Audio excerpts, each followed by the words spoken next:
Mic check. Check, check. 1, 2, 3.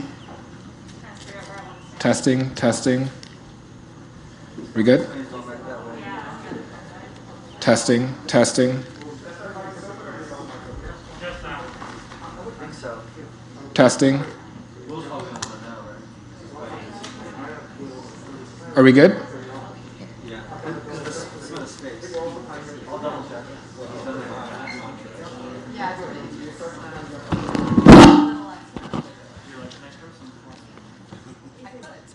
Testing, testing.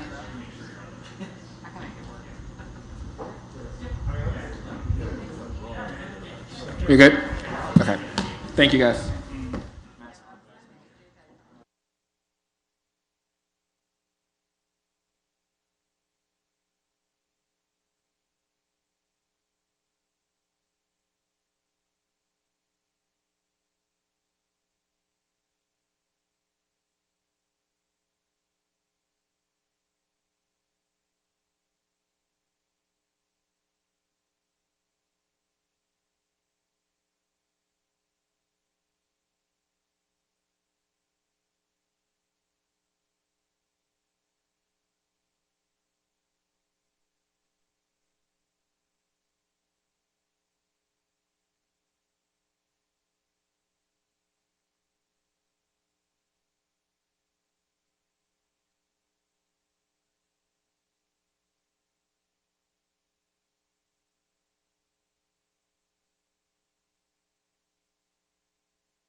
Good afternoon. I'm Will Baker, President of the Chesapeake Bay Foundation. Secretary Blinken, welcome to the Chesapeake Bay Foundation's headquarters, built 22 years ago, the first LEED Platinum building in the world, a model of climate change mitigation. The Chesapeake Bay is a national treasure. Mencken's immense protein factory, the crown jewel of the world's estuaries. A healthy estuary is the best line of defense for coastal areas against the impacts of climate change. And strategies to improve water quality, such as planting trees and reducing air pollution, also address climate change. Now that's the good news. The bad news is that almost every element of saving the Bay is made more difficult by climate change.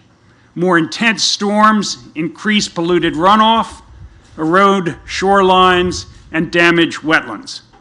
And warmer water simply holds less dissolved oxygen.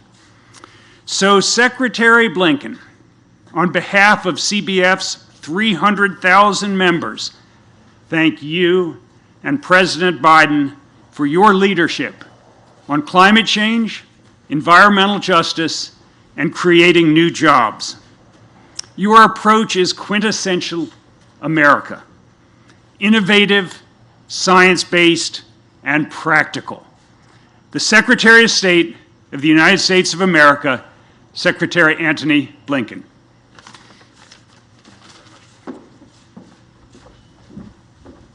Well, good afternoon, everyone. And Will, thank you for a wonderful introduction, and thank you for lending us this absolutely spectacular setting and backdrop. Certainly the best setting and backdrop I've had in my brief tenure as Secretary. And thanks so much to the Chesapeake Bay Foundation for your lasting commitment to save the Bay. Chesapeake Bay was formed nearly 12,000 years ago by melting glaciers. Today, it stretches 200 miles and is home to over 3,600 species of plants and animals. 100,000 rivers and streams feed over 50 billion gallons of water into the Bay every single day. More than 18 million people live in the watershed, and many rely on it for their livelihood. The local seafood industry alone provides some 34,000 jobs and nearly $900 million in annual income. And yet, as Will alluded to, warming temperatures caused by human activity are transforming the Bay. Its water is rising, and the land, including where I stand right now, is sinking due to the melting of the glaciers that formed the Bay. If this continues at the current pace, in just 80 years, the Bay will extend inland for miles, overtaking the homes of 3 million people, destroying roads, bridges, farms. Many of the Bay's plants and animals will die out. So will the fishing industry. To my children's children, the landscape will be unrecognizable. We have to stop this from happening while we still can. That's why President Biden took steps to rejoin the Paris Agreement right after taking office, and named Secretary Kerry as our nation's first special presidential envoy for climate to lead our efforts around the world. It's also why President Biden invited 40 world leaders to Washington this week for a summit on climate. And it's why the Biden-Harris administration will do more than any in history to meet our climate crisis. This is already an all-hands-on-deck effort across our government and across our nation. Our future depends on the choices we make today. As Secretary of State, my job is to make sure our foreign policy delivers for the American people by taking on the biggest challenges they face and seizing the biggest opportunities that can improve their lives. No challenge more clearly captures the two sides of this coin than climate. If America fails to lead the world on addressing the climate crisis, we won't have much of a world left. If we succeed, we'll capitalize on the greatest opportunity to create quality jobs in generations. We'll build a more equitable, healthy, and sustainable society, and will protect this magnificent planet. That's the test we face right now. Today, I want to explain how American foreign policy will help us meet that test. Not too long ago, we had to imagine the impact of climate change. No one has to imagine it anymore. For the last 60 years, every decade has been hotter than the one that came before it. Weather events are becoming more extreme. During the cold wave this February, temperatures from Nebraska to Texas were more than 40 degrees below normal. In Texas alone, thousands were left homeless. Over 4 million people went without heat and electricity. More than 125 people died. It may seem counterintuitive that global warming leads to cold weather. But as the Arctic warms, cold weather gets pushed south, and that can contribute to record cold spells like the one in Texas. The 2020 wildfire season burned more than 10 million acres. That's more than the entire state of Maryland. We saw 5 of the 6 biggest wildfires in California's history and the single biggest wildfire in Colorado's history. Together, natural disasters in 2020 cost the United States around $100 billion. Meanwhile, 2019 was the wettest year on record for the lower 48 states. Heavy rains and floods prevented farmers in the Midwest and Great Plains from planting 19 million acres of crops. And from 2000 to 2018, the American Southwest experienced its worst drought since the 16th century. The 16th century. We're running out of records to break. The costs in monetary damage, livelihoods, human lives keep going up. And unless we turn this around, it's going to get worse.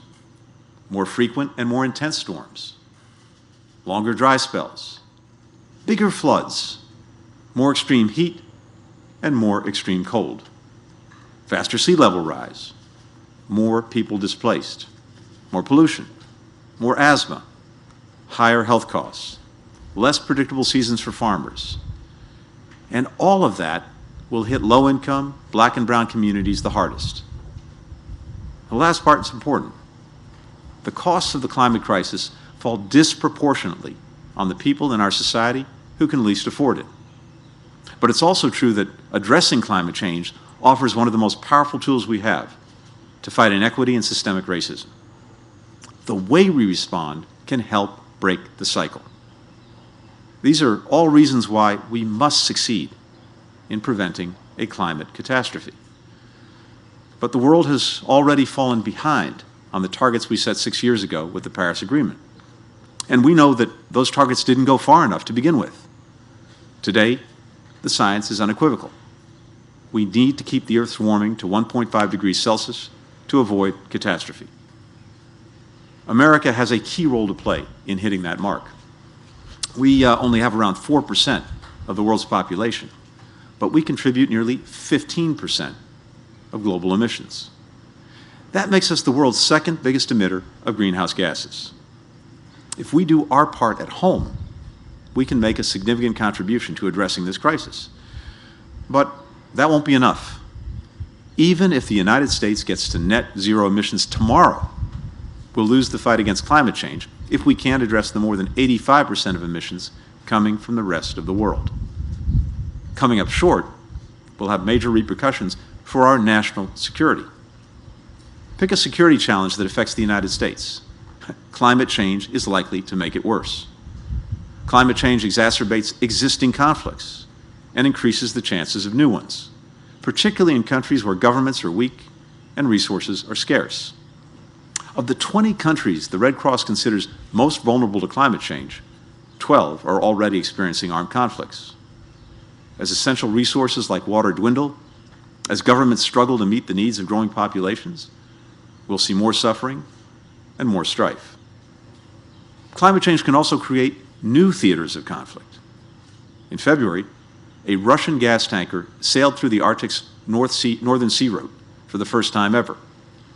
Until recently, that route was only passable a few weeks each year. But with the Arctic warming at twice the rate of the rest of the global average, that period is getting much longer. Russia is exploiting this change to try to exert control over new spaces. It is modernizing its bases in the Arctic and building new ones, including one just 300 miles from Alaska. China is increasing its presence in the Arctic too. Climate change can also be a driver of migration. There were 13 Atlantic hurricanes in 2020, the highest number on record. Central America was hit especially hard.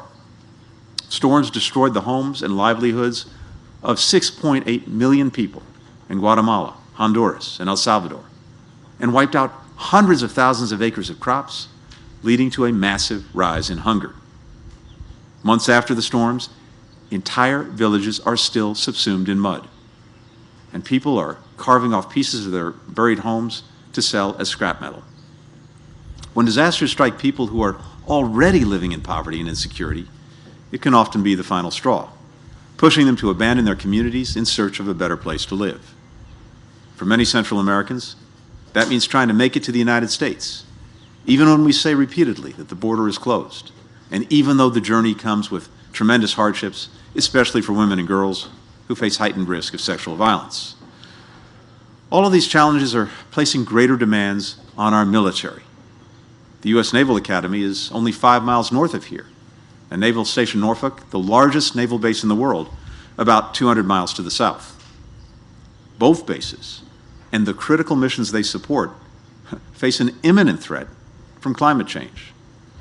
And these are just two of the dozens of military facilities that climate change puts at risk. What's more, our military often responds to natural disasters, which are getting more frequent and more destructive. In January, Secretary of Defense Austin announced that the military would immediately integrate climate change into its planning and operations and how it assesses risk. As Secretary Austin put it, and I quote, "There is little about what the department does to defend the American people that is not affected by climate change." Having said all that, it would be a mistake to think about climate only through the prism of threats. Here's why. Every country on the planet has to do two things: reduce emissions and prepare for the unavoidable impacts of climate change. American innovation and industry can be at the forefront of both. This is what President Biden means when he says, and I quote, "When I think of climate change, I think jobs," end quote. To give you a sense of scale, consider that by 2040, the world will face a $4.6 trillion infrastructure gap. The United States has a big stake in how that infrastructure is built. Not only whether it creates opportunities for American workers and businesses, but also whether it's green and sustainable, and done in a way that's transparent, respects workers' rights, gives the local population a say, and doesn't mire developing countries and communities in debt. That's an opportunity for us. Or consider the massive investments countries are making in clean energy. Renewables are now the cheapest source of bulk electricity in countries that contain 2/3 of the world's population. And the global renewable energy market is projected to be $2.15 trillion by 2025. That's over 35 times the size of the current market for renewables in the United States. Already, solar and wind technicians are among the fastest growing jobs in America. It's difficult to imagine the United States winning the long-term strategic competition with China if we cannot lead the renewable energy revolution. Right now, we're falling behind. China is the largest producer and exporter of solar panels, wind turbines, batteries, electric vehicles. It holds nearly 1/3 of the world's renewable energy patents. If we don't catch up, America will miss the chance to shape the world's climate future in a way that reflects our interests and values, and we'll lose out on countless jobs for the American people. Now let me be clear. Goal number one of our climate policy is preventing catastrophe. We're rooting for every country, business, and community to get better at cutting emissions and building resilience. But that doesn't mean we don't have a stake in America, developing these innovations and exporting them to the world. And it doesn't mean we don't want to shape the way countries reduce their emissions and adapt to climate change. So how can we do that? We can start with leading by the power of our example. As we work to meet our ambitious climate targets, the following core principles will guide our approach. We will significantly increase our investment in clean energy research and development because it's how we will catalyze breakthroughs that benefit American communities and create American jobs. In all our climate investments, we will aim not only to promote growth, but also equity. We'll be inclusive, focusing on providing Americans across the country and from a range of communities with good-paying jobs and the opportunity to join a union. We'll empower youth, not just because they will bear more of the consequences of climate change, but also because of the urgency, ingenuity, and leadership they've demonstrated in confronting this crisis.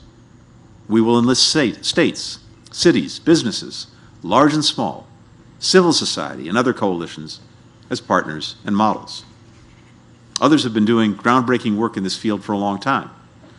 We'll lift them up and share best practices. And this is important. We will be mindful that for all the opportunities offered by the unavoidable shift to clean energy, not every American worker will win out in the near term. Some livelihoods and communities that relied on old industries will be hit hard. We won't leave those Americans behind. We'll provide our fellow Americans with pathways to new, sustainable livelihoods and support as they navigate this transition. Right after taking office, President Biden created the Interagency Working Group on Coal and Power Plant Communities and Economic Revitalization. It's working across the government to identify and deliver federal resources to revitalize the local economics of coal, oil, gas, and power plant communities, and ensure benefits and protections for workers in those same communities. And as part of his American Jobs Plan, the President proposed a $16 billion upfront investment to put hundreds of thousands of people to work in union jobs, plugging abandoned oil and gas wells and mines. If we can stay true to these principles while meeting our climate targets, we'll demonstrate a model that other countries will want to partner with and follow. With those values in mind, here's how the State Department will leverage our foreign policy to deliver for the American people on climate. First, we'll put the climate crisis at the center of our foreign policy and national security, as President Biden instructed us to do in his first week in office. That means taking into account how every bilateral and multilateral engagement, every policy decision, will impact our goal of putting the world on a safer, more sustainable path. It also means ensuring our diplomats have the training and skills to elevate climate in our relationships around the globe. Now, what it does not mean is treating other countries' progress on climate as a chip they can use to excuse bad behavior in other areas that are important to our national security. The Biden-Harris administration is united on this. Climate is not a trading card. It's our future. I am particularly delighted that President Biden named my friend John Kerry to serve as our special presidential envoy for climate. No one is more experienced or effective in convincing other countries to raise their climate ambitions. We need the whole world focused on taking action now and through this decade to promote the achievement of net zero global emissions by 2050. I'm with John 100% in this effort. The leaders of our other U.S. government agencies, they are as well. And his leadership will be indispensable in weaving climate into the fabric of everything we do at the State Department. Second, as other countries step up, the State Department will mobilize resources, institutional know-how, technical expertise from across our government, the private sector, NGOs, and research universities to help them. In the last few weeks alone, we announced new funding for clean energy entrepreneurship and more efficient renewable energy markets in Bangladesh, and to help India's small businesses invest in solar energy. These investments move us toward our climate goals and bring energy access to people who never had it before. Third, we'll emphasize assisting the countries being hit hardest by climate change, most of which lack the resources and capacity to handle its destabilizing impacts. Now, that includes small island developing states, a number of which are literally sinking into the ocean because of rising sea levels. In 2020, only 3% of climate finance was directed toward these countries. We've got to fix that. To that end, America is deploying experts and technology to vulnerable islands in the Pacific and the Caribbean to improve early warning and response systems, and we're investing in building resilience in areas like infrastructure and agriculture. Fourth, our embassies will lead on the ground. They already are, helping governments design and implement climate-smart policies while looking for ways to draw on the unique strengths of America's public and private sectors. Just last month, the U.S. company Sun Africa broke ground on 2 massive solar energy facilities in Angola, including the 144-megawatt Biopio site. When finished, it will be the biggest solar facility in all of sub-Saharan Africa.